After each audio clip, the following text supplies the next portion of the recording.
Ok. Bonjour à tous, bienvenue dans la première chronique des dialogues littéraires en direct de l'Arena à Brest.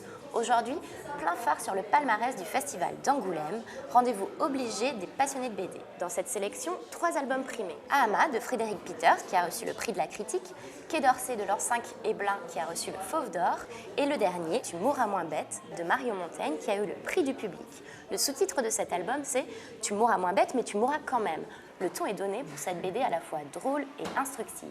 Son concept, au travers de son personnage, le professeur Moustache, Marion Montaigne répond à toutes nos questions, des plus sérieuses aux plus saugrenues.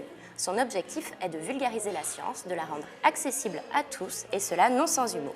Le premier tome met à l'honneur le cinéma et ses petits arrangements avec la vérité. Aussi, si vous sautez du Golden Gate de 60 mètres de hauteur, vous n'avez que 2% de chance de survie. Le second tome met en scène le corps humain et la santé et répond enfin à cette question passionnante: pourquoi s'endort-on si facilement après un orgasme? En somme, une recette réussie qui combine du rire, du savoir et des dessins amusants. La seconde bande dessinée, c'est Quai d'Orsay de Lansac et Blin qui a donc reçu le Fauve d'Or, c'est-à-dire le César du meilleur album. C'est une BD palpitante sur les relations diplomatiques. Déjà 500 000 albums de vendus pour les 2 tomes de cette série, une success story qui va d'ailleurs s'exporter au cinéma. La remise du Fauve d'Or a été l'occasion pour Lansac de révéler sa véritable identité. Surprise, il est en réalité Antonin Baudry. Il fut d'ailleurs l'un des conseillers de Dominique de Villepin. Autant dire que les informations proviennent ici d'un averti. Au cœur de l'histoire, Arthur Vlamingh, un jeune homme fraîchement embauché pour écrire les discours du ministre des Affaires étrangères.